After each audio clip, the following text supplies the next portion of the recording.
దేశ ప్రధాని పీఠాన్ని సాధిద్దాం, ఈ దేశ ప్రధాని పీఠాన్ని ఎన్నటికైనా.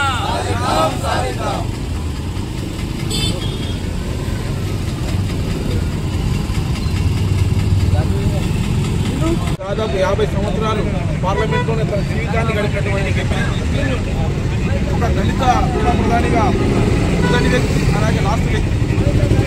అటువంటి వ్యక్తితో ఉన్నటువంటి బాబు జగజీవన్ రావు గడుపులు కూడా చాలా ఎదుర్కొన్న సందర్భాలు కూడా ఉన్నాయి. కాబట్టి ఆయన జయంతి 118వ జయంతిని ఇలా మన సంఘాల ఆధ్వర్యంలో జరుపుకోవడం చాలా గొప్పగా భావిస్తూ, అలాగే ఇక్కడ విగ్రహ పరిష్కారం కోసం మనందరి కృషి చేయాలా, అందరి సపోర్ట్ కూడా మనకు కావాలని చెప్పేసి కోరుకుంటూ ఈ అవకాశం ఇచ్చిన పెద్దలందరికీ ధన్యవాదాలు తెలుపుతూ జై భీమ్, జై మాత. అంతకుముందు సంత్ రవిదాస్ మహారాజు గారు చెప్పారు, ఈడీ టు పీడీ 17 తరాలుగా ఈ దేశంలో జరుగుతున్న అన్యాయాల గురించి గొప్ప వారసత్వంగా జరుగుతూనే ఉన్నది.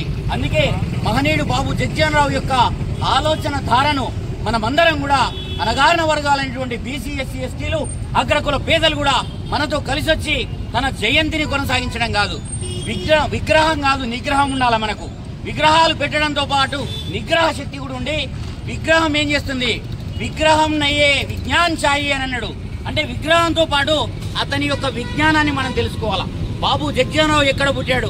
కాశీలో ఒక విగ్రహాన్ని ఆవిష్కరిస్తే అక్కడ ఉన్నటువంటి వాళ్ళు ఒక దళిత ఉప ప్రధాని అక్కడ వచ్చి ఒక విగ్రహానికి పూజ చేశాడని అక్కడ ఉన్నటువంటి పండితులందరూ ఆ నీళ్లతో కడిగారు. అంటే ఈ దేశంలో ఇప్పటికీ రాజ్యాంగం వచ్చినా కూడా అణగారిన వర్గాలకు అంటచూపులు కొనసాగుతున్నది, అస్పృశ్యత కొనసాగుతున్నది.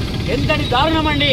అందుకే నాయకత్వం అనేటువంటిది ఆలోచించి ఎస్సీ, ఎస్టీలు, బీసీలు ఒక్కటే, మనమంతా ఒక్కటే. ఈ దేశంలో నీచమైన నిచ్చెనమెట్ల కుల వ్యవస్థ వాళ్ళు సృష్టించారు, అది మనకు ఎలాంటి సంబంధం లేదు, అందులో మన పాపం లేదు.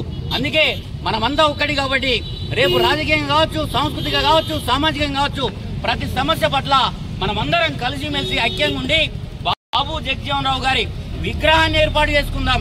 నిగ్రహంతో ఆయన విజ్ఞానాన్ని, ఆయన జ్ఞానధారను కూడా మనమంతా ముందుకు తీసుకెళ్దామని మీ అందరికీ కోరుతూ ఈ అవకాశం ఇచ్చిన మీ అందరికీ కూడా పేరు పేరున ధన్యవాదాలు.